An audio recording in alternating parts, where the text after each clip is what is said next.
بھوک اللہ کے خزانوں میں سے ایک خزانہ ہے۔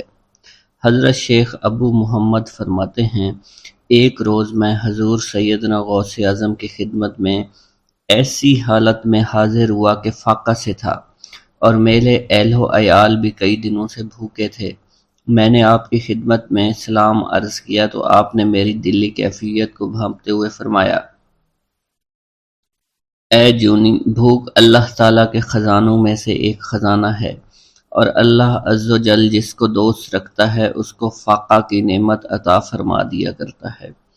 حضرت شیخ زین الدین فرماتے ہیں، ایک مرتبہ میں اور ایک میرا دوست حج کی ادائیگی کے بعد بغداد شریف آئے۔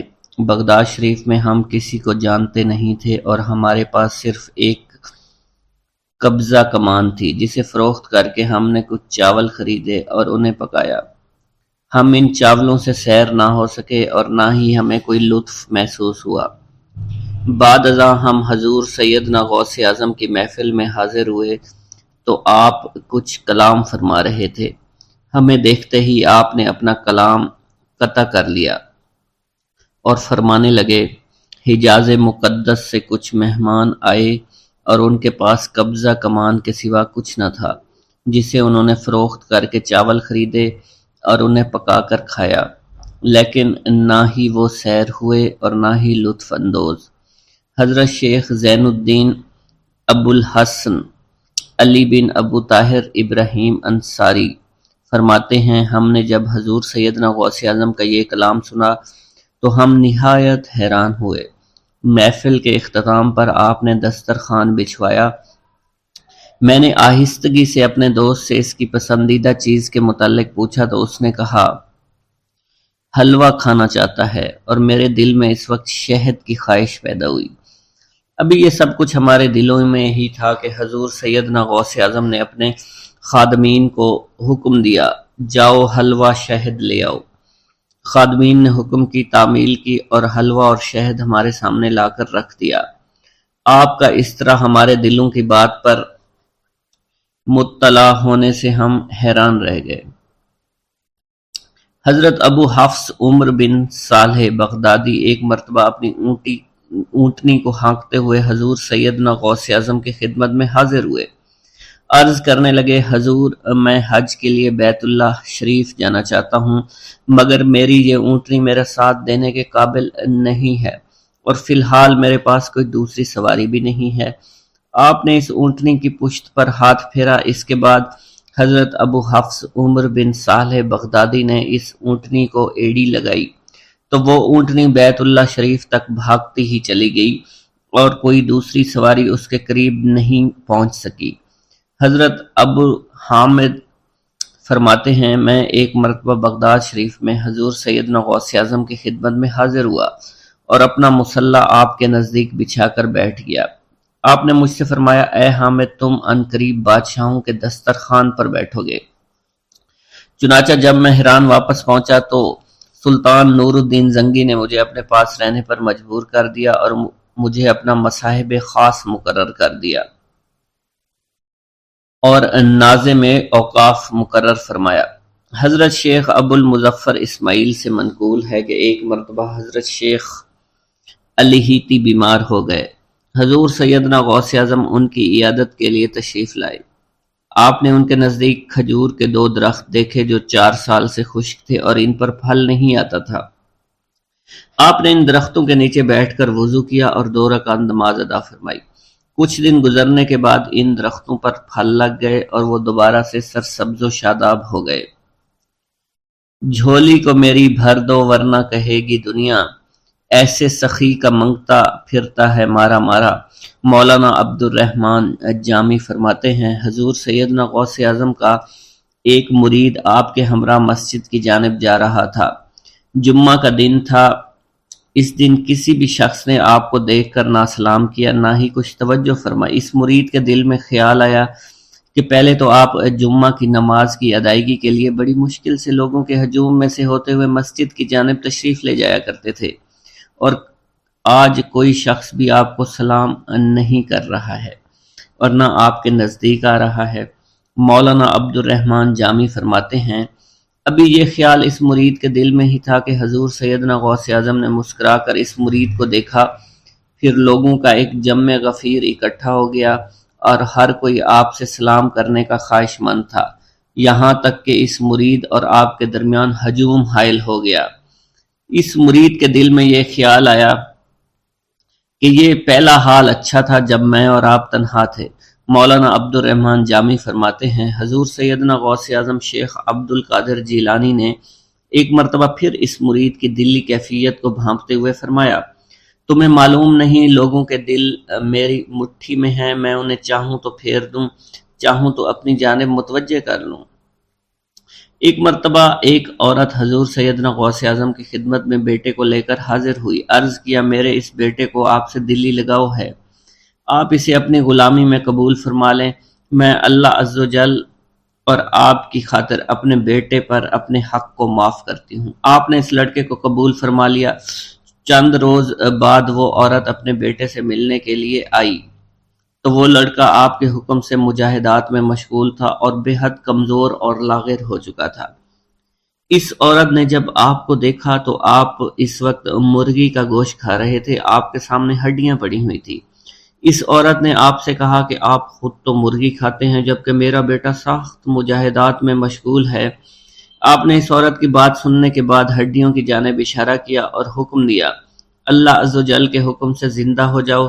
آپ کا یہ فرمانا تھا کہ ان ہڈیوں سے ایک سالم مرغی زندہ کھڑی ہو گئی۔ آپ نے فرمایا کہ جب تیرا بیٹا اس منزل پر پہنچ جائے گا تو پھر جو چاہے گا کھائے گا۔ منقول ہے ایک مرتبہ حضور سیدنا غوث اعظم کو اللہ عز و جل کی جانب سے حکم ہوا کہ 700 مردوں اور 700 عورتوں کو واصل باللہ کریں۔ آپ نے اللہ کے اس فرمان کے مطابق مجمع عام میں نظر دوڑائی تو مجمع میں سے 700 مرد اور 700 عورتیں علیحدہ ہو گئیں۔ آپ نے ان پر نگاہ ولایت ڈالی تو وہ سب واصل اللہ ہو گئے۔ حضور سیدنا غوث اعظم مدینہ منورہ میں حضور نبی کریم کے روضہ مبارک پر حاضری دینے کے بعد باپیادہ بغداد شریف واپس تشریف لا رہے تھے۔ راستے میں ایک چور جو کہ ناکہ لگا کر کسی مسافر کا انتظار کر رہا تھا، اس نے آپ کو قریب آنے پر روک لیا۔ آپ نے اس چور سے دریافت کیا تم کون ہو؟ اس نے کہا دیہاتی ہوں۔ آپ کو بذریعہ کشف اس کی بدنیتی کی خبر ہو چکی تھی۔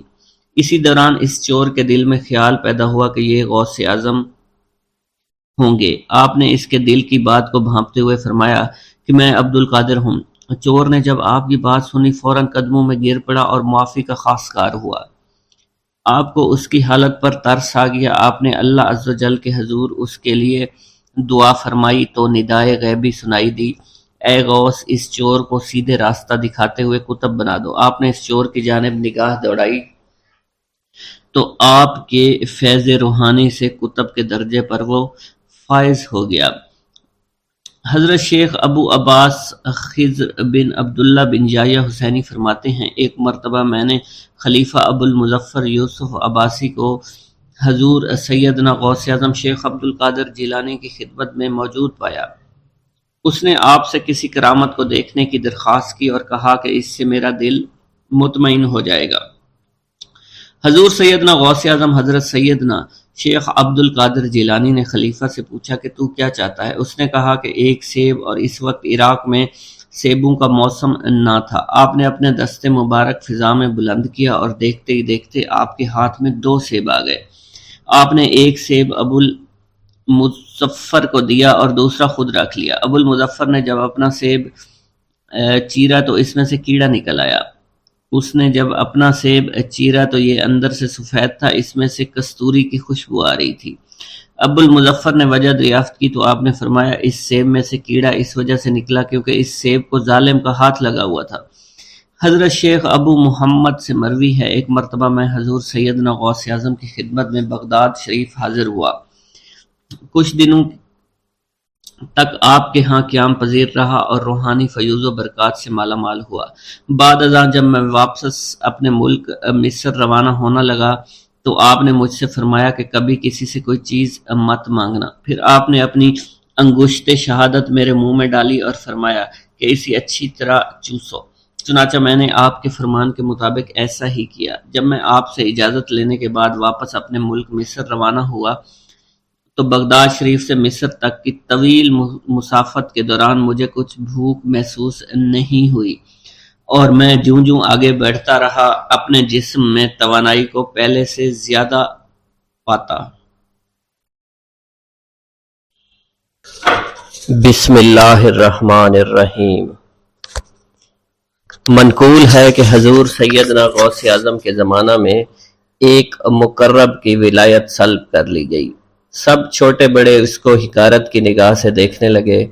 اس نے 360 اولیاء اللہ سے التجا کی کہ وہ اس کے حق میں دعا فرمائیں، لیکن اس کا نام لوح محفوظ پر اشتیاق کی فہرست میں لکھ دیا گیا۔ ان اولیاء اللہ نے اس کو بتایا کہ تم کامیاب نہیں ہوگے۔ اس کے چہرے کا رنگ سیاہ پڑ گیا۔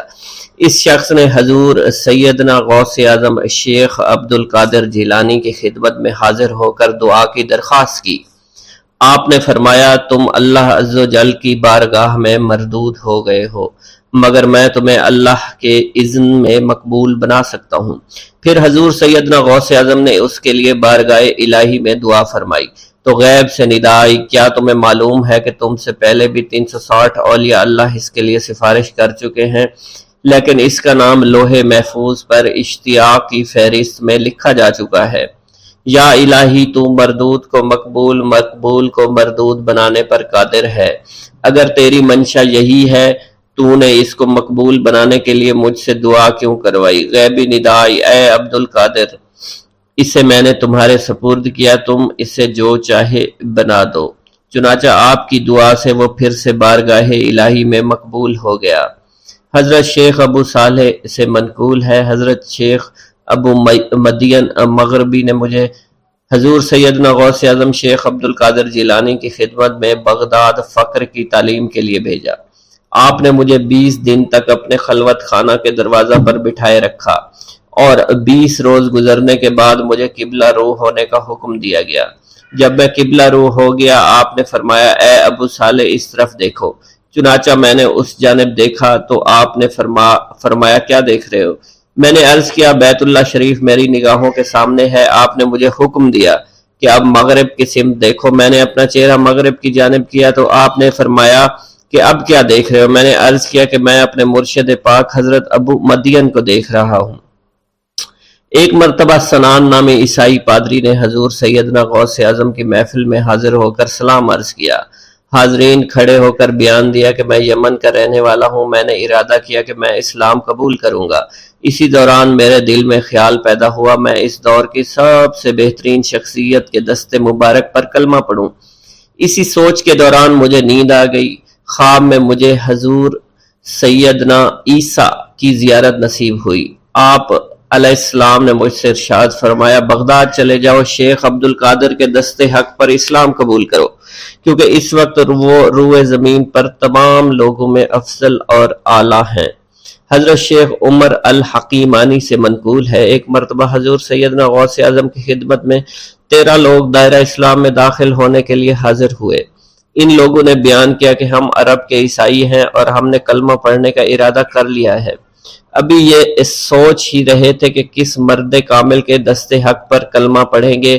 ہمیں ہاتف غیب سے آواز سنائی دی کہ بغداد جا کر شیخ عبد القادر جیلانی کے دست مبارک پر کلمہ پڑھو۔ حضرت شیخ زین الدین ابو الحسن علی بن ابی طاہر سے مروی ہے، فرماتے ہیں میں نے حضور سیدنا غوث اعظم سے علم حاصل کیا۔ اللہ عز و جل نے مجھے 1 سال میں اتنا علم دیا کہ دوسروں کو وہ علم 20 سال میں بھی نصیب نہ ہوا ہوگا۔ میں نے آپ سے مصر جانے کی اجازت طلب کی۔ آپ نے فرمایا تو دمشق پہنچ کر غازیوں کو مصر میں داخل ہونے کے لیے تیار پائے گا تاکہ اس پر قبضہ ہو جائے، مگر ان سے کہنا کہ وہ ہرگز کامیاب نہ ہوں گے، ہاں دوسری مرتبہ وہ کامیاب ہو جائیں گے۔ حضرت شیخ زین الدین فرماتے ہیں جب میں دمشق پہنچا میں نے وہی حال پایا جو آپ نے بیان فرمایا تھا۔ میں نے ان سے کہا تو وہیں نہ رکے۔ جب میں مصر پہنچا تو میں نے خلیفہ کو ان کو مقابلے کے لیے تیار پایا۔ میں نے خلیفہ سے کہا گھبراؤ نہیں، کامیاب ہو جاؤ گے۔ وہ فرماتے ہیں خلیفہ نے مجھے اپنا ندیم خاص مقرر فرمایا اور اپنے ہر راز سے مجھے واقفیت دے دی۔ پھر دوسری مرتبہ غازی آئے، انہوں نے مصر پر قبضہ کر لیا۔ مجھے حضور سیدنا غوث کے قول کے مطابق ہر ایک سے 1.5 دینار ملے۔ مجھے مصر میں ہر خاص و عام میں مقبولیت حاصل ہوئی اور بے شمار لوگ میرے وعظ سے مستفید ہونے لگے۔ حضرت شیخ ابو الخیر سے منقول ہے، فرماتے ہیں میں شیخ ابو محمد حسن، شیخ ابو قاسم، شیخ ابو حفظ کی خدمت میں حاضر ہوئے۔ آپ نے فرمایا تم سب اپنی اپنی حاجات بیان کرو، میں انشاءاللہ تمہاری حاجات پوری کروں گا۔ شیخ ابو سعید نے کہا کہ میں ترک دنیا اختیار کرنا چاہتا ہوں۔ شیخ ابن قائد وانی نے کہا کہ مجھے مجاہدے کی قوت عطا کر دیجئے۔ شیخ بزاز نے کہا خوف الہی چاہتا ہوں۔ شیخ فارسی نے کہا اللہ کے ساتھ میرا ایک حال ہے جسے میں کھو بیٹھا ہوں، چاہتا ہوں میرا وہ حال لوٹ آئے۔ شیخ جمیل نے کہا میں حفظ کرنا چاہتا ہوں۔ شیخ عمر نے کہا میں علم کی زیادتی چاہتا ہوں۔ شیخ خلیل نے کہا میں چاہتا ہوں مجھے موت نہ آئے، یہاں تک کہ مجھے مقام قطبیت پر فائز کیا جائے۔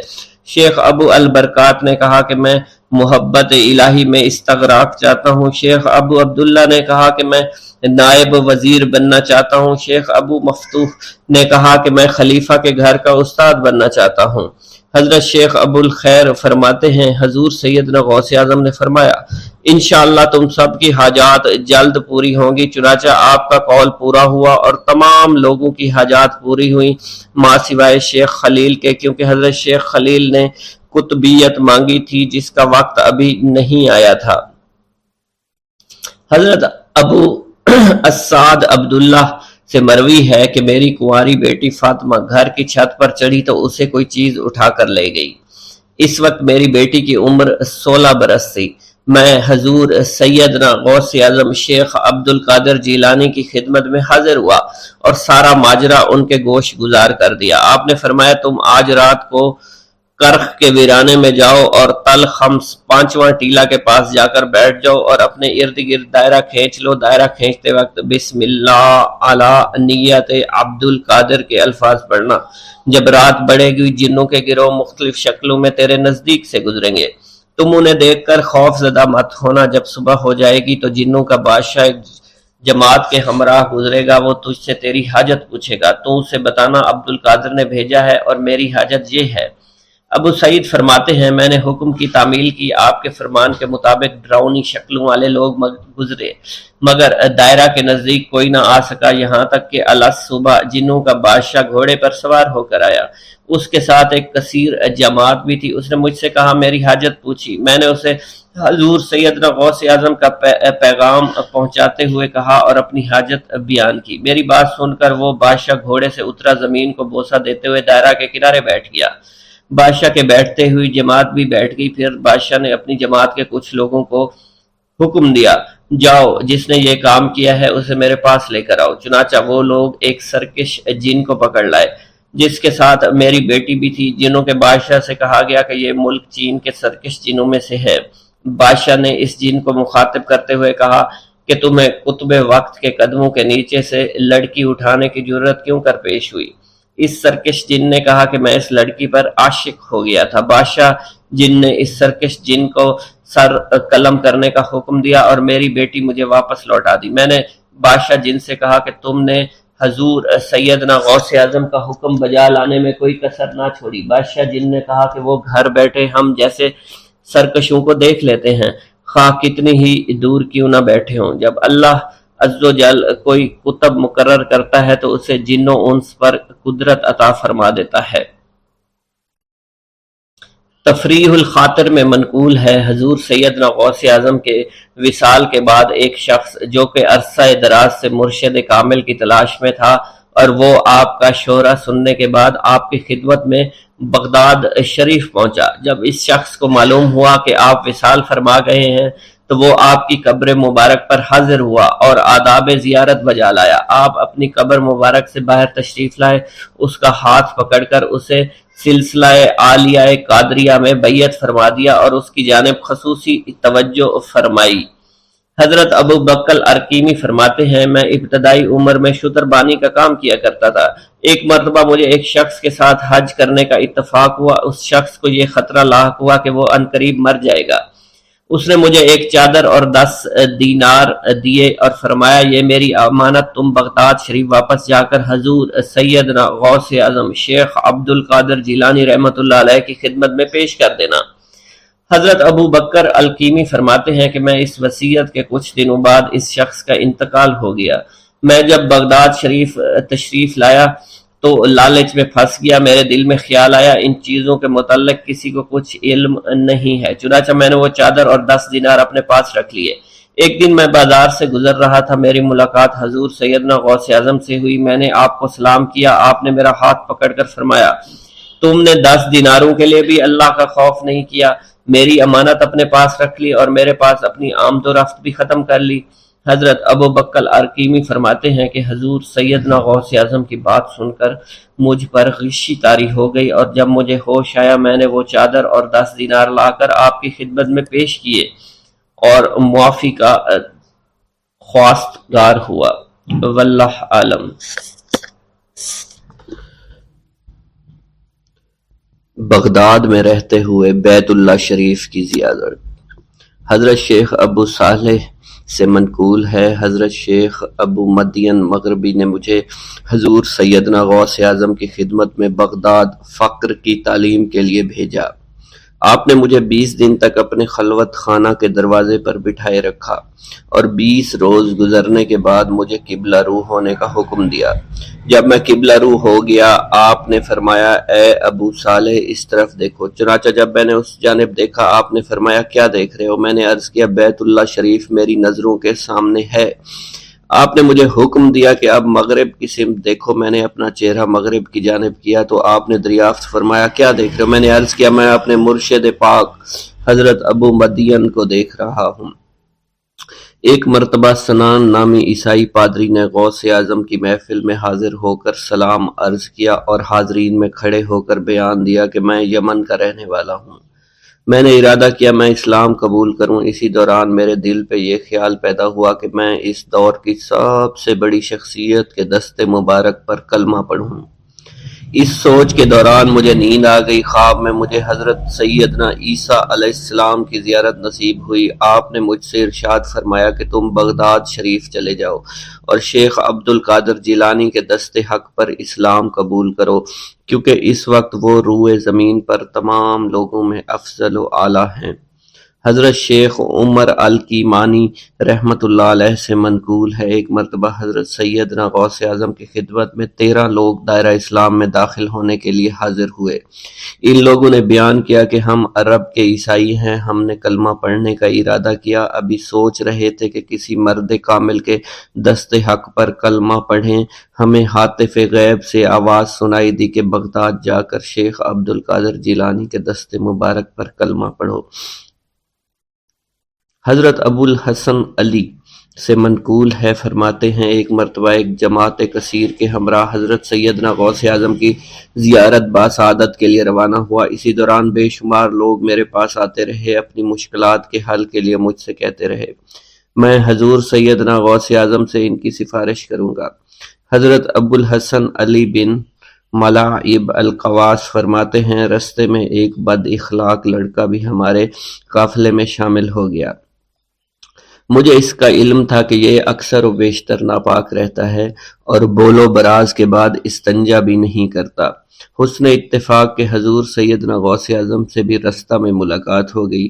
حضرت ابو الحسن علی فرماتے ہیں میں نے حضور سیدنا غوث اعظم کی خدمت میں لوگوں کے پیغامات پہنچائے اور پھر مجھ سمیت میرے ساتھ تمام موجودہ لوگوں نے آپ کے ہاتھ مبارک کو ازراہ عقیدت چومنا شروع کر دیا۔ وہ فرماتے ہیں جب اس بد اخلاق لڑکے نے حضور سیدنا غوث اعظم رحمۃ اللہ علیہ کا ہاتھ مبارک چوما تو بے ہوش ہو کر زمین پر گر پڑا۔ جب اس کو ہوش آیا تو اس کے چہرہ پر داڑھی نمودار ہو چکی تھی اور اس نے آپ کے دست حق پر توبہ کی، پھر اس کا شمار نیکوں میں ہوا۔ حضرت شیخ زین الدین فرماتے ہیں میں نے حضور سیدنا غوث اعظم سے علم حاصل کیا۔ اللہ عز و جل نے مجھے 1 سال میں اتنا علم دیا کہ دوسروں کو وہ علم 20 سال میں بھی نصیب نہ ہوا ہوگا۔ میں نے آپ سے مصر جانے کی اجازت طلب کی تو آپ نے فرمایا دمشق پہنچ کر غازیوں کو مصر میں داخل ہونے کے لیے تیار پائے گا تاکہ اس پر قابض ہو جائیں، مگر ان سے کہنا وہ ہرگز کامیاب نہیں ہوں گے، ہاں دوسری مرتبہ وہ ضرور کامیاب ہوں گے۔ حضرت شیخ زین الدین فرماتے ہیں جب میں دمشق پہنچا میں نے وہی حال پایا، آپ نے بیان فرمایا، میں نے ان سے کہا تو وہ نہ رکے۔ جب میں مصر پہنچا میں نے خلیفہ کو ان کو مقابلے کے لیے تیار کیا، میں نے خلیفہ سے کہا گھبراؤ نہیں، تم کامیاب ہو جاؤ گے۔ جب غازی مصر پہنچے تو ان کو شکست ہوئی۔ شیخ زین الدین فرماتے ہیں خلیفہ نے مجھے اپنا ندیم خاص مقرر کر دیا اور اپنے ہر راز سے مجھے واقفیت دے دی۔ پھر دوسری مرتبہ غازی آئے، انہوں نے مصر پر قبضہ کر لیا۔ مجھے حضور سیدنا غوث اعظم کے قول کے مطابق ہر ایک سے 1.5 لاکھ دینار ملے۔ مجھے مصر میں ہر خاص و عام میں مقبولیت حاصل ہو چکی تھی اور بے شمار لوگ میرے وعظ سے مستفیض ہونے لگے تھے۔ حضرت سیدنا غوث اعظم شیخ عبد القادر جیلانی کی خدمت میں ایک عورت حاضر ہوئی، آپ سے دعا کی درخواست کی کہ اس کے ہاں اولاد ہو۔ آپ نے مراقبہ میں جا کر لوح محفوظ کا مشاہدہ کیا تو وہاں لکھا تھا اس عورت کی قسمت میں اولاد نہیں ہے۔ آپ نے اللہ کے حضور اس کے لیے دعا فرمائی، غیب سے ندا آئی اس کے ہاں اولاد نہیں، آپ اس کے حق میں دعا جاری رکھیں، یہاں تک کہ غیب سے آپ کو ندا آئی کہ ہم نے آپ کی دعا کی بدولت اس کو 7 لڑکے عطا فرمائے۔ چنانچہ اس عورت کے ہاں یکے بعد دیگرے 7 لڑکوں کی دعا کی پیدائش ہوئی۔ حضرت شیخ ابو الخیر منقول ہے، فرماتے ہیں میں شیخ ابو حسن اور شیخ خلیل بن احمد اور شیخ ابو عبداللہ کی خدمت میں حاضر تھے۔ آپ نے فرمایا تم سب اپنی اپنی حاجات بیان کرو، میں انشاءاللہ تمہاری حاجات پوری کروں گا۔ شیخ ابو سعود نے کہا کہ میں ترک دنیا اختیار کرنا چاہتا ہوں۔ شیخ ابو قائد نے کہا میں مجاہدی کی قوت چاہتا ہوں۔ شیخ ابوالزاز نے کہا کہ میں خوف الہی چاہتا ہوں۔ شیخ فارسی نے کہا اللہ کے ساتھ میرا ایک حال ہے جسے میں کھو بیٹھا میں چاہتا ہوں کہ میرا وہ حال لوٹ آئے۔ شیخ جمیل نے کہا میں حفظ وقت چاہتا ہوں۔ شیخ عمر نے کہا کہ میں علم کی زیادتی چاہتا ہوں۔ حضرت شیخ ابو الخیر محفوظ فرماتے ہیں حضور سیدنا غوث اعظم نے فرمایا انشاءاللہ تم سب کی حاجات جلدی پوری ہوں گی۔ چنانچہ آپ کا قول پورا ہوا اور تمام لوگوں کی حاجات پوری ہوئی ما سوائے شیخ خلیل کے، کیونکہ حضرت شیخ خلیل نے قطبیت مانگی تھی جس کا ابھی وقت نہیں آیا تھا۔ حضرت ابو سعود فرماتے ہیں حضرت شیخ حماد دباس کی خدمت میں حاضر ہو کر عرض کیا حضور میں ملک شام کی جانب مال تجارت لے کر جانا چاہتا ہوں اور میرا یہ قافلہ تیار ہے، میرے پاس 700 دینار کا مال ہے۔ حضرت شیخ حماد دباس نے فرمایا اگر تم اس سال سفر کرو گے تو تم سفر میں ہی قتل کر دیے جاؤ گے اور تمہارا تمام مال و اسباب لوٹ لیا جائے گا۔ حضرت حماد باس کی بات سن کر وہ تاجر حضور سیدنا غوث اعظم کی خدمت میں حاضر ہوا اور حضرت حماد باس کی بات بیان کر دی۔ آپ نے فرمایا کہ تم سفر پر جاؤ، میں تمہارا ضامن ہوں۔ آپ کا فرمان سن کر وہ سامان تجارت لے کر شام پہنچا۔ اپنا تمام مال فروخت کرنے کے بعد وہ تاجر اپنے کسی کام سے حلب گیا، وہاں ایک مقام پر اس نے 1000 دینار رکھ دیا اور حلب میں اپنی قیام گاہ پر واپس آ گیا۔ اس نے خواب میں دیکھا عرب بدوؤں نے ایک قافلہ لوٹا ہے، قافلہ کے کئی آدمیوں کو قتل کیا ہے جس میں وہ شامل ہے۔ اس کے بعد وہ بیدار ہوا، گھبرا کر اس جگہ پہنچا جہاں اس نے 1000 دینار رکھے تھے، اس کے دینار وہیں پر رکھے اس کو مل گئے۔ دینار لے کر واپس قیام گاہ پہنچا، بغداد شریف واپس جانے کی تیاری شروع کر دی۔ جب وہ تاجر بغداد شریف واپس پہنچا تو پہلے حضرت حماد باس کی خدمت میں حاضر ہوا تو آپ نے فرمایا کہ تم پہلے حضور سیدنا غوث اعظم کی خدمت میں حاضر ہوا، کیونکہ وہ محبوب سبحانی ہیں، انہوں نے اللہ کے حضور تمہارے لیے 70 مرتبہ دعا مانگی یہاں تک کہ تمہاری حقیقت کو خواب میں بدل دیا گیا۔ وہ تاجر آپ کی خدمت میں حاضر ہوا اور آپ نے حضرت حماد باس کی بات کی تصدیق کی۔ بھوک اللہ کے خزانوں میں سے ایک خزانہ ہے۔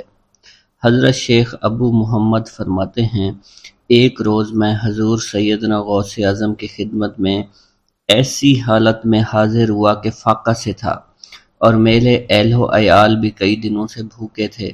میں نے آپ کی خدمت میں سلام عرض کیا تو آپ نے میری دلی کیفیت کو بھانپتے ہوئے فرمایا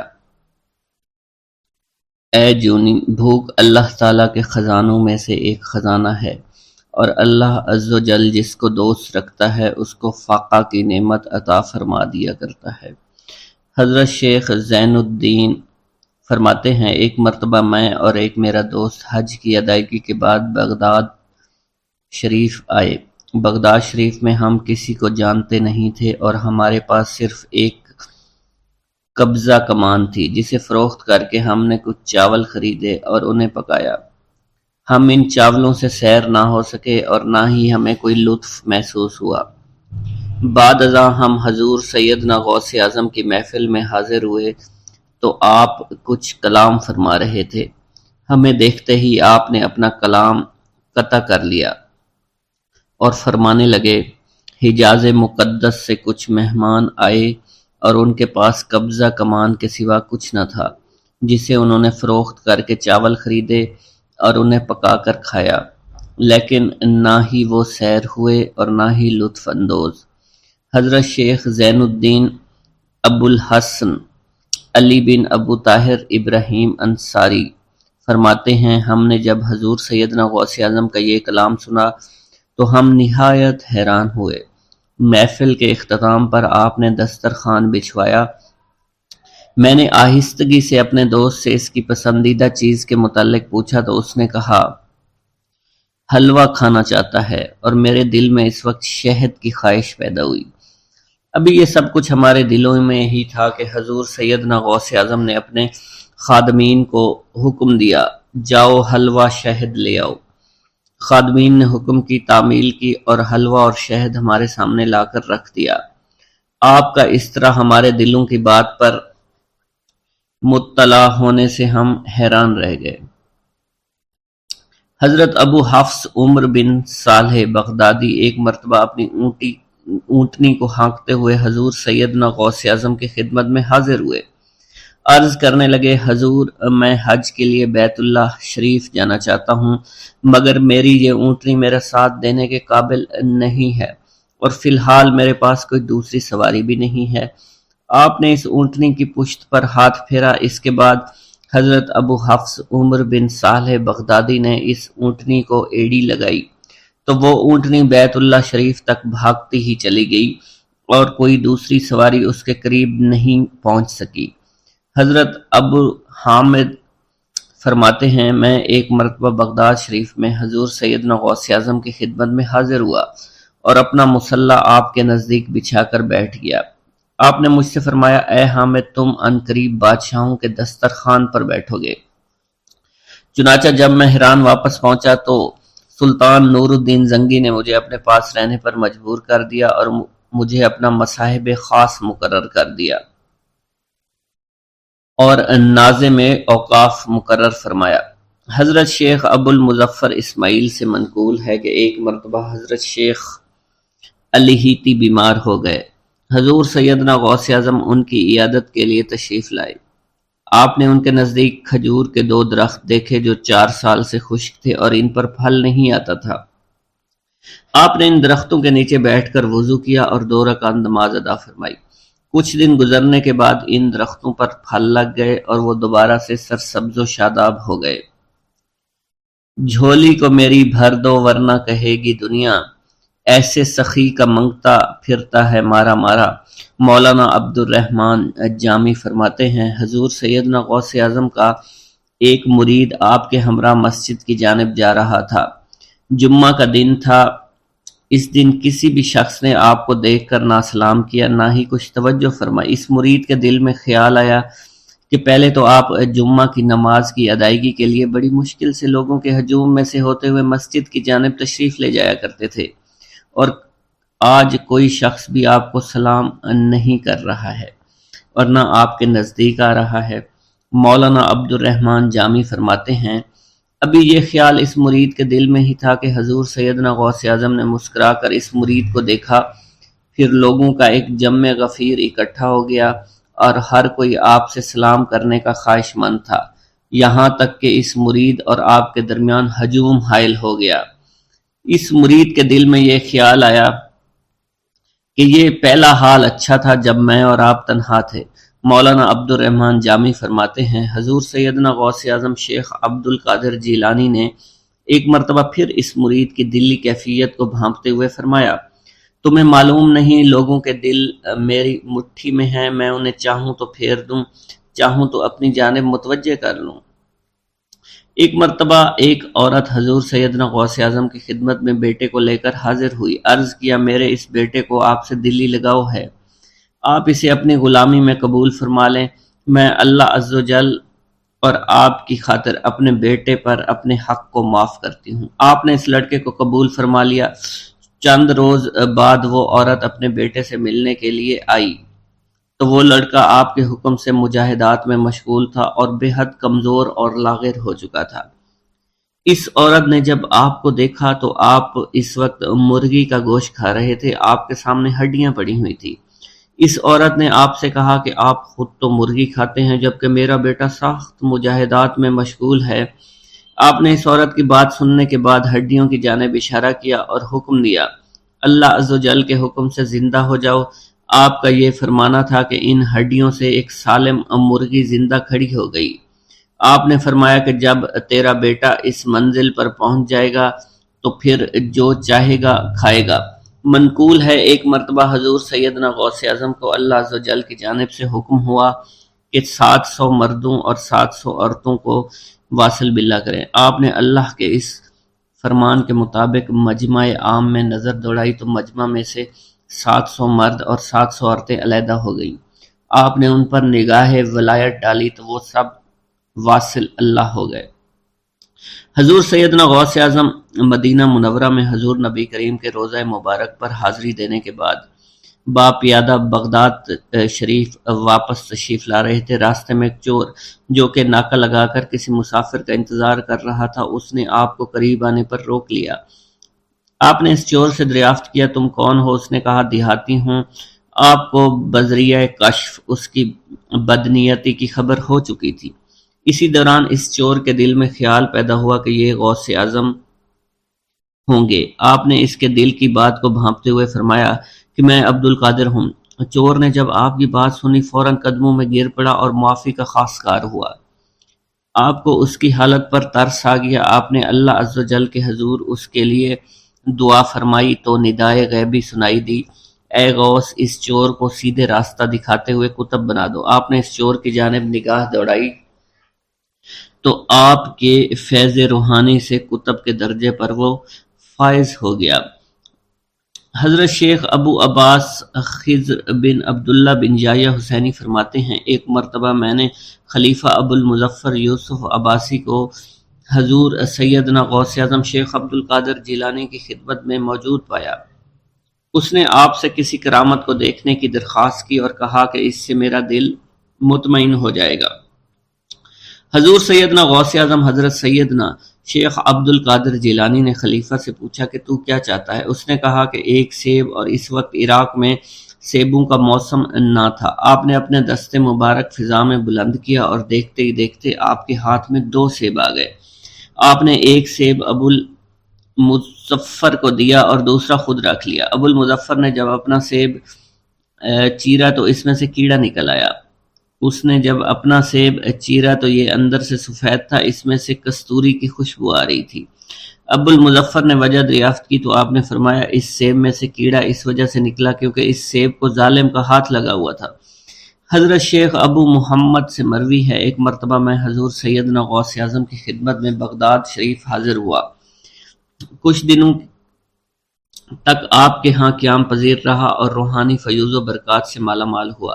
بعد ازاں جب میں واپس اپنے ملک مصر روانہ ہونا لگا تو آپ نے مجھ سے فرمایا کہ کبھی کسی سے کوئی چیز مت مانگنا۔ پھر آپ نے اپنی انگشت شہادت میرے منہ میں ڈالی اور فرمایا کہ اسے اچھی طرح چوسو۔ چنانچہ میں نے آپ کے فرمان کے مطابق ایسا ہی کیا۔ جب میں آپ سے اجازت لینے کے بعد واپس اپنے ملک مصر روانہ ہوا تو بغداد شریف سے مصر تک کی طویل مسافت کے دوران مجھے کچھ بھوک محسوس نہیں ہوئی اور میں جوں جوں آگے بڑھتا رہا اپنے جسم میں توانائی کو پہلے سے زیادہ پاتا۔ بسم اللہ الرحمن الرحیم۔ حضور سیدنا غوث العظم حضرت سیدنا عبد القادر جیلانی رحمۃ اللہ علیہ فرماتے ہیں کہ احوال کے مشاہدہ اور کشف کے وقت اولیاء اللہ پر افعال خداوندی میں سے ایسی ایسی چیزوں کا ظہور ہوتا ہے جو عقلوں کو سلب کر لیتی ہے اور عادات و رسوم کو بکھیڑ دیتی ہے۔ حضور سیدنا غوث اعظم فرماتے ہیں کہ افعال خداوندی دو اقسام میں منقسم ہیں، نمبر 1 جلال، نمبر 2 جمال۔ اللہ رب العزت اولیاء اللہ کے قلوب پر اپنی دونوں صفات کے ساتھ تجلی فرماتا ہے۔ جلال اس کا قہر ہے اور جمال اس کی رحمت ہے۔ مشاہدہ اور کشف کے بعد اولیاء اللہ دور سے دیکھتے اور سنتے ہیں، انبیاء کرام کی ارواح کی زیارت نصیب ہوتی ہے، ملائکہ اور انبیاء سے کلام کی سعادت حاصل ہوتی ہے، اور یہ سب امور عقل اور عادات و رسوم کے خلاف ہیں۔ جس وقت اللہ کی تجلی قلوب پر ظاہر ہوتی ہے تو اس وقت قلوب میں سرور طاری ہو جاتا ہے۔ اللہ عز و جل ان کے ساتھ بہترین کلام فرماتا ہے، ان کو مختلف انواع و منازل کی بشارت دیتا ہے، اور انہیں وہ منازل نصیب ہوتی ہیں کیونکہ ابتدا سے ہی قلم نے ان چیزوں کو ان کے حق میں لکھ دیا ہے۔ اولیاء اللہ کے لیے عظمت اور جلال خوف کر دینے والا ڈر ہے اور قلب پر ایسا غلبہ لاتا ہے جس کا اثر بدن کے اعضاء پر بھی ظاہر ہوتا ہے۔ حضور نبی کریم صلی اللہ علیہ وسلم سے مروی ہے، خوف شدید کے باعث نماز کے دوران میں آپ کے سینہ مبارک سے ہانڈی کے ابلنے جیسی آواز سنی جاتی تھی، کیونکہ نماز میں آپ کو اللہ عز و جل کا جلال نظر آتا تھا اور آپ پر عظمت الہیہ کا انکشاف ہوتا تھا۔ اللہ عز و جل کے مشاہدہ کے وقت اولیاء اللہ کو جو بشارتیں ہوتی ہیں وہ حقیقت میں ان پر فضل طاری ہوتا ہے اور فضل خداوندی کا ظہور ہو رہا ہوتا ہے۔ جب تک سالک اپنی ہستی میں فانی نہیں ہوتا، ذات حق کے ساتھ باقی نہیں ہو سکتا۔ اللہ رب العزت دولت وصال حاصل ہونے سے پہلے عاشقوں کو قرب وصال کی خوشخبری اس لیے دیتے ہیں کہ شاید شوق الہی کے سبب ان کی محبت حد سے گزرے، ان کی قوتیں منقطع ہو جائیں اور وہ ہلاک ہو جائیں۔ یقین کے 3 مرتبے ہیں، علم الیقین، عین الیقین، حق الیقین۔ علم الیقین کے مرتبہ پر فائز ہونے پر سالک کو اس راز کا علم ہو جاتا ہے کہ محبوب حقیقی عالم کی صورت میں جلوہ نما ہے، اور حضور نبی کریم صلی اللہ علیہ وآلہ وسلم اس شاہد لم یزلی کے لیے مرت نامہ ہے۔ پھر جب سالک ترقی کی منازل طے کرتا ہے تو وہ عین الیقین کے مرتبہ پر فائز ہو جاتا ہے، جس سے مراد یہ ہے کہ محبوب حقیقی حضور نبی کریم کی زیارت سے مشرف ہونے لگتا ہے اور اس کا یقین وحدت الوجود پر پختہ ہو جاتا ہے، اور پھر اسے بیداری میں بھی حضور نبی کریم کی حضوری کی سعادت نصیب ہوتی ہے۔ پھر سالک عین الیقین کی منازل طے کر کے حق الیقین کی منازل پر فائز ہوتا ہے اور اس کے قلب پر حقیقت محمد صلی اللہ علیہ وسلم کا ظہور ہوتا ہے۔ حضور سیدنا غوث اعظم حضرت سیدنا عبد القادر جیلانی رحمۃ اللہ علیہ فرماتے ہیں، اے سالک، تیرا حقیقی مقصد صرف اللہ ہے، یعنی تو اس جہان فانی میں صرف معرفت الہی کا شکار کھیلنے کے لیے آیا ہے، کیونکہ ارشاد باری تعالیٰ ہے پس اللہ کی طرف دوڑو۔ سالک کے لیے اس کا مقصود نہ آخرت ہے نہ دنیا، بلکہ اس کا مقصود صرف اور صرف اللہ عز و جل ہے اور نفس ہے، یعنی سالک اور اللہ کے درمیان حجاب نفس ہے۔ نفس سے مراد نفسانی خواہش ہیں، اور جب انسان اللہ عز و جل اور حضور نبی کریم کی اطاعت چھوڑ کر دنیاوی لذات شہوات میں مشغول ہو جاتا ہے تو اللہ عز و جل اس سے دور ہو جاتے ہیں۔ انسان 2 چیزوں کا مجموعہ ہے، بدن اور روح۔ اگر نفس کو غذا دی جائے تو بدن موٹا ہو جاتا ہے اور روح لاغر ہو جاتی ہے، اگر روح کو غذا دی جائے اور نفس کے ساتھ مجاہدہ کیا جائے تو اس سے روح موٹی تازی ہو جاتی ہے اور جسم لاغر ہو جاتا ہے۔ ارشاد باری تعالیٰ ہے، میں نے جن و انس کو اپنی عبادت کے لیے پیدا کیا ہے تاکہ وہ مجھے پہچانے۔ نفس اللہ کی ضد ہے اور اس کا دشمن ہے، یعنی وہ شخص جو اپنی نفسانی خواہش کی پیروی کرتا ہے وہ اللہ کے حکم کی عدولی کر رہا ہوتا ہے۔ ایک مرتبہ دریائے دجلہ میں سیلاب آ گیا۔ دریا کی طغیانی کی شدت کی وجہ سے لوگ پریشان حالت میں حضور سیدنا غوث اعظم شیخ سید عبد القادر جیلانی رحمۃ اللہ علیہ کی خدمت میں حاضر ہوئے۔ آپ نے اپنا عصائے مبارک پکڑا ہوا تھا اور دریائے دجلہ کے کنارے پہنچ کر عصائے مبارک کو زمین میں گاڑ دیا اور فرمایا، اے دریا بس رک جا، آپ کا فرمانا تھا کہ دریا کی طغیانی کم ہو گئی۔ حضرت شیخ عبد الجبائی سے منقول ہے، میری ملاقات ہمدان میں ایک شخص طریف سے ہوئی۔ یہ شخص دمشق کا رہائشی تھا۔ اس نے مجھے بتایا دوران سفر میری ملاقات بشر المفرزی سے ہوئی جو 14 اونٹوں پر شکر لادے ہوئے تھے۔ انہوں نے مجھے بتایا کہ دوران سفر میرا گزر ایک جنگل سے ہوا، رات کا وقت تھا، میرے پاس 4 اونٹ اس جنگل میں گم ہو گئے۔ میں نے ان کو بہت تلاش کیا لیکن کامیاب نہ ہوا، یہاں تک کہ صبح ہو گئی۔ میں نے پریشانی کے عالم میں حضور سیدنا غوث العظم حضرت سیدنا عبد القادر جیلانی کو پکارا، کیونکہ آپ نے دوران واز ایک مرتبہ فرمایا تھا کہ جب بھی کوئی مشکل درپیش ہو تو مجھے پکارو۔ چنانچہ میں آپ کو پکارنے لگا۔ اس دوران مجھے ایک ٹیلے پر ایک شخص دکھائی دیا جس نے سفید لباس زیب تن کر رکھا تھا۔ اس شخص نے مجھے ہاتھ سے ایک جانب اشارہ کیا۔ جب میں ٹیلے کے نزدیک پہنچا تو وہ شخص غائب ہو چکا تھا۔ جب میں نے اس شخص کی بتائی ہوئی سمت میں نظر دوڑائی تو مجھے اپنے 4 اونٹ سامان کے نظر آ گئے جنہیں میں نے ہانک کر لے آیا۔ گرا ہے بلاؤں میں بندہ تمہارا، مدد کے لیے آؤ یا غوث اعظم۔ مریدوں کو خطرہ نہیں بحر غم سے کہ بیڑے کے ہیں ناخدا غوث اعظم۔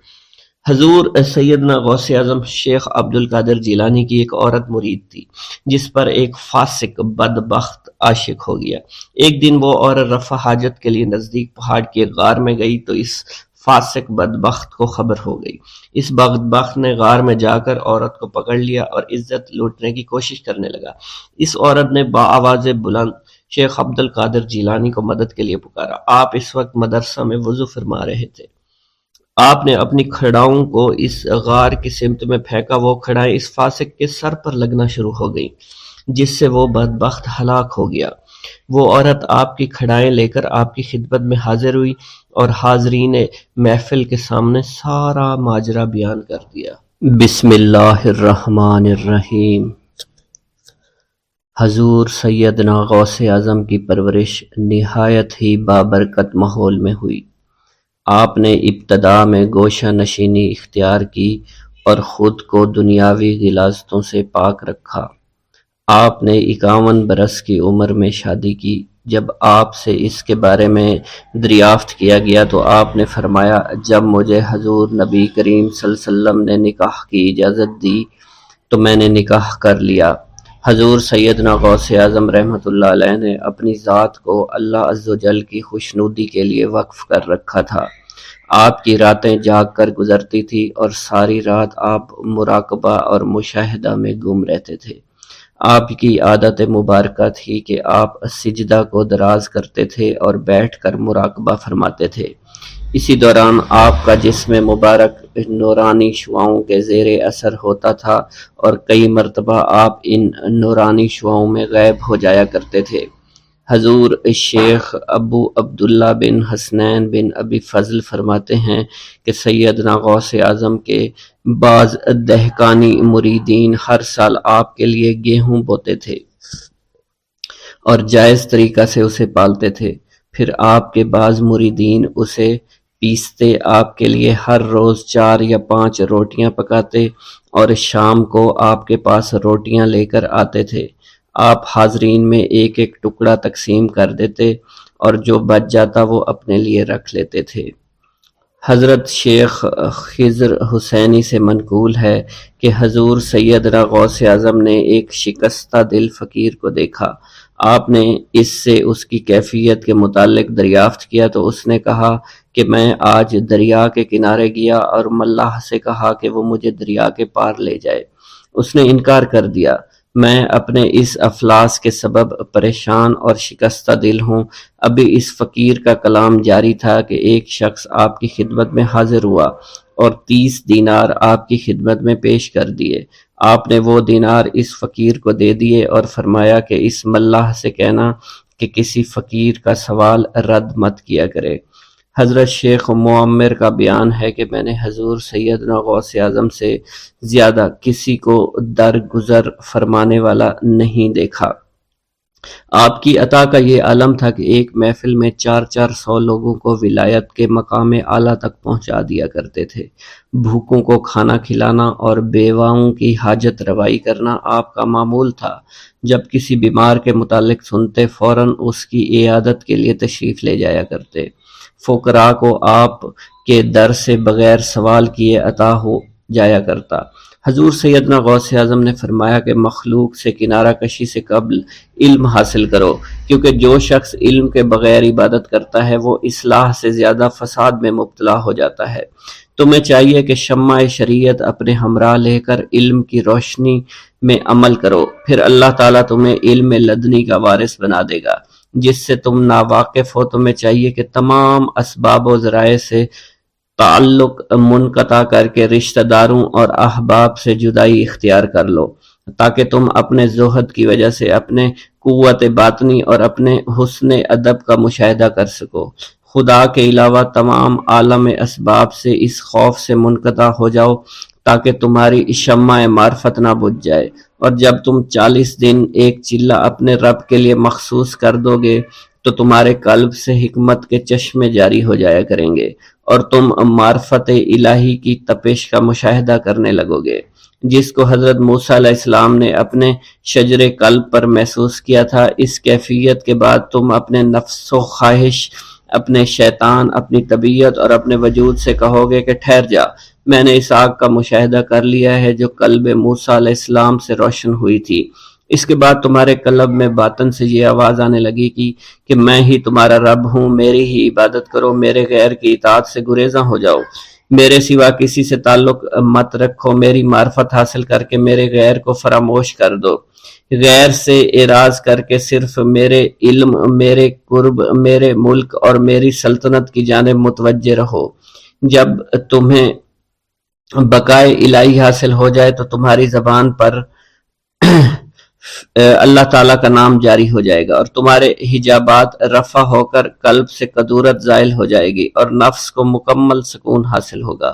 پھر جب اس کے الطاف غالب آ جائیں تو تمہیں خطاب کیا جائے گا، اے قلب فرعون، نفس کی طرف توجہ کر اور ان کو راہ ہدایت پر چلا، میری جانب آ جا اور ان سے کہہ دے کہ میرا ہی اتباع کریں، پھر انہیں رشد کے راستے پر ہدایت کر کے ان سے تعلق قائم کر، اس کے بعد پھر قطع تعلق کر کے دوبارہ استوار ہو کر آ جا اور اسی طرف استوار ہو کر دیکھتا رہے۔ حضرت شیخ معمر سے منقول ہے، فرماتے ہیں ایک مرتبہ میں حضور سیدنا غوث اعظم کی خدمت میں حاضر تھا۔ آپ بیٹھے کچھ لکھ رہے تھے، اسی دوران چھت سے 3 مرتبہ مٹی گری۔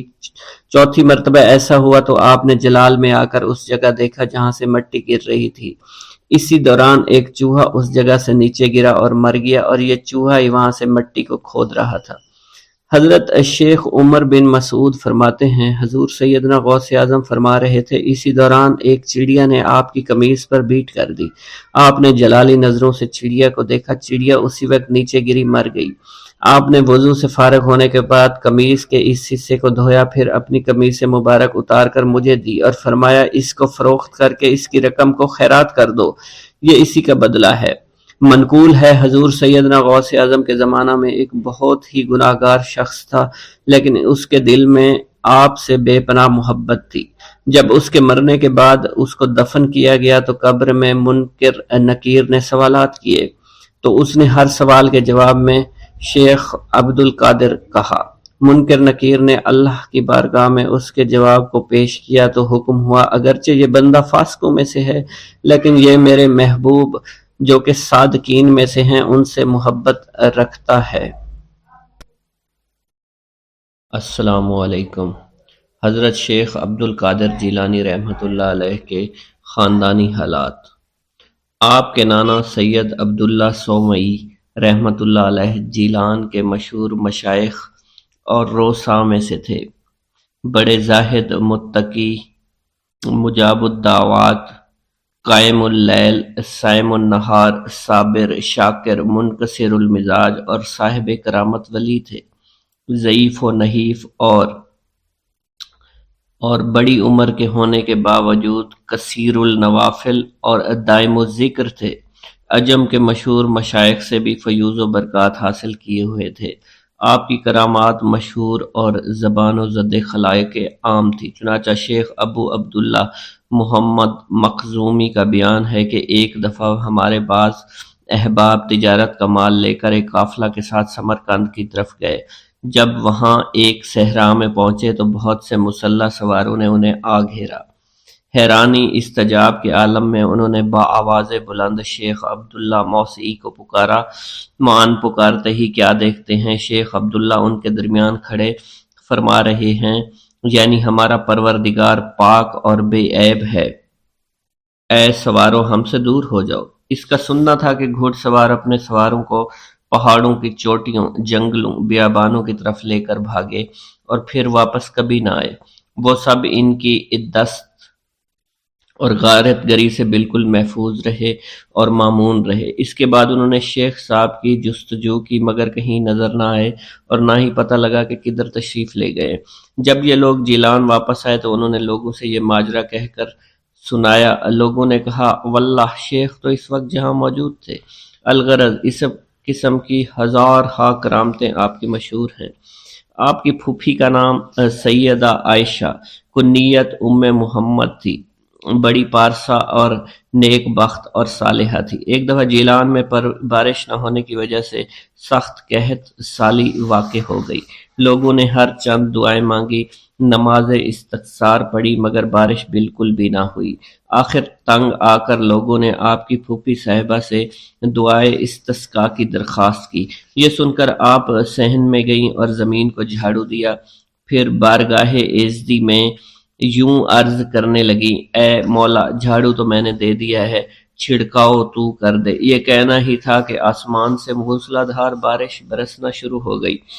آنن فانن میں اتنا پانی جمع ہو گیا کہ لوگ سیلاب باراں کو چیرتے بمشکل گھروں پہنچے۔ آپ کی وفات بھی جیلان میں ہوئی۔ آپ کے والد ماجد مشہور ہے کہ حضرت شیخ عبد القادر جیلانی رحمۃ اللہ علیہ کے والد ماجد سید ابو صالح کو جنگ سے بہت انس تھا، اسی وجہ سے آپ کا لقب جنگی دوست ہو گیا۔ جنگی دوست فارسی لفظ ہے، اس کے معنی جنگ سے محبت یا انس رکھنے والا ہے۔ آپ نے زمانہ کے بلند مرتبہ، متقی، پرہیزگار اور موضوع حقیقت سے واقف کار لوگوں میں سے تھے۔ کہتے ہیں کہ ریاضات و مجاہدات کے دوران میں ایک دفعہ آپ کو تیسرا فاقہ تھا۔ آپ دریا کے کنارے بیٹھے تھے، دریا میں ایک سیب بہتا ہوا آپ کو دکھائی دیا، جسے آپ نے پکڑ کر تناول فرما لیا۔ بعد میں آپ کے دل میں یہ خطرہ گداز ہوا کہ معلوم نہیں یہ سیب کس کا ہے، میرے لیے اس کا کھا لینا کیوں کر حلال ہو سکتا ہے۔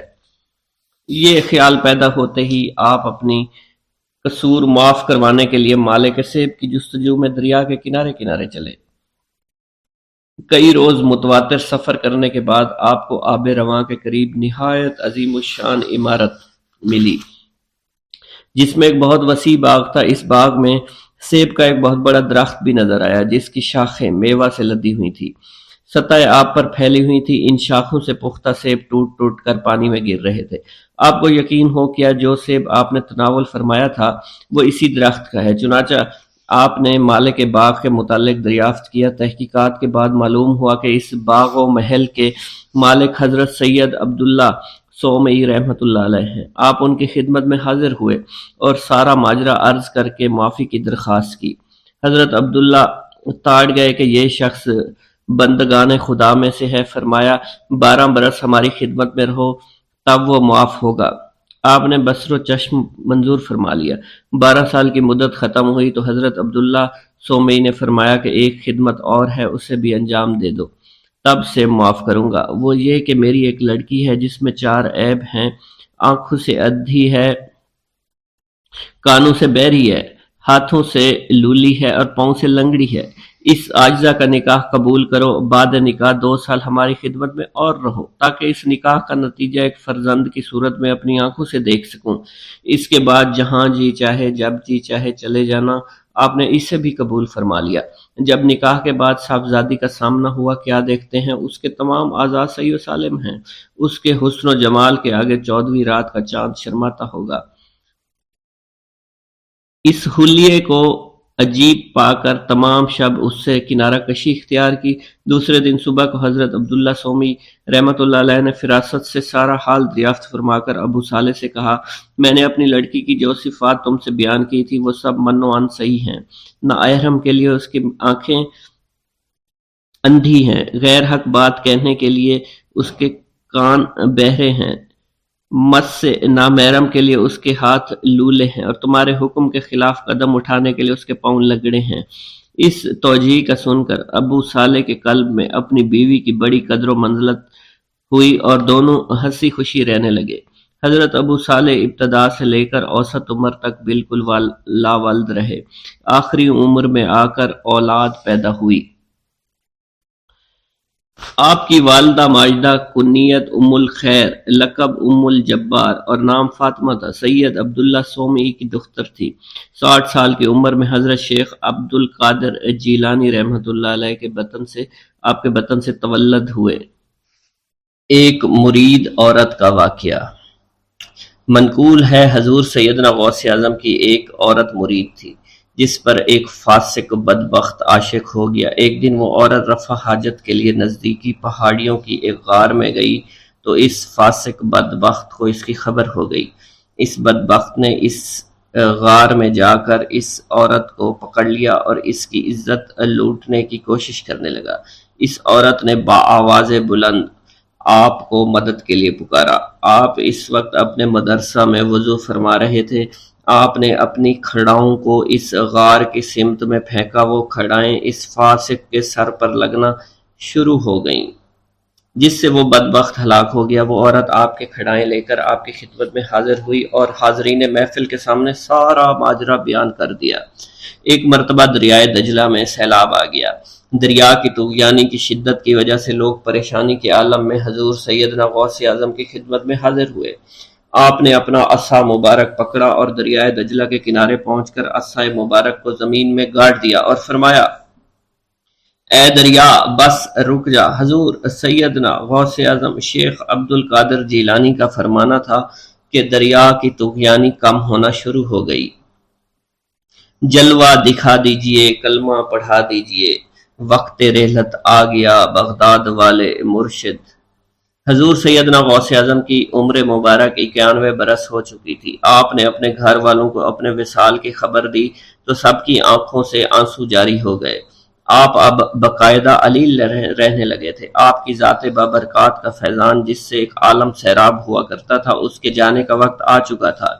آپ نے اپنے صاحبزادے حضرت سید عبد الوہاب رحمۃ اللہ علیہ سے فرمایا، تم میرے پاس سے ہٹ جاؤ کیونکہ میں بظاہر تمہارے ساتھ ہوں مگر میرا باطن صرف اللہ کے ساتھ ہے۔ اس وقت کچھ لوگ یہاں تشریف لانے والے ہیں، تم ان کے لیے جگہ کو فراخ کر دو۔ حضور سیدنا غوث اعظم کلمات کو سننے کے بعد بستر پر لیٹ گئے۔ آپ کی زبان مبارک سے ذیل کے کلمات جاری ہوئے، میں اللہ رب العزت سے مدد لیتا ہوں جس کے سوا کوئی عبادت کے لائق نہیں، جو زندہ ہے نہ اسے موت ہے نہ خوف پاک ہے، جو قدرت سے باعزت ہے، جو بندوں پر موت طاری کرنے پر قادر ہے، اس کے سوا کوئی عبادت کے لائق نہیں ہے، اور حضرت محمد صلی اللہ علیہ وسلم اس کے رسول ہیں۔ اس کے بعد حضور سیدنا غوث اعظم کی زبان مبارک سے اللہ اللہ کا ورد جاری ہو گیا اور اپنی جان آفریں کے سپرد کر دی۔ حضور سیدنا غوث اعظم کے صاحبزادے حضرت سید عبد الرزاق سید موسیٰ فرماتے ہیں کہ آپ بار بار ہاتھ مبارک کو بلند فرماتے اور زبان مبارک سے فرماتے، توبہ کرو اور صف میں شامل ہو جاؤ۔ پھر آپ کے پاس حق آیا اور موت کے آثار ہونا شروع ہو چکے تھے اور یہ الفاظ جاری تھے، میں مدد چاہتا ہوں کلمہ کی، اللہ کی جو پاک و برتر ہے اور ایسا زندہ ہے جسے موت کا خوف نہیں، وہ اپنی قدرت کے ساتھ غالب ہے اور بندوں کو موت کے ساتھ مجبور کیا۔ پھر آپ نے اللہ عز و جل کی وحدانیت اور حضور نبی کریم صلی اللہ علیہ وسلم کی رسالت کی گواہی دی اور اللہ اللہ کا ورد بلند کر دیا، یہاں تک کہ آپ کی روح قفس اسری سے پرواز کر گئی۔ اِنَّ لِلَّهِ وَإِنَّا إِلَيْهِ راجعون۔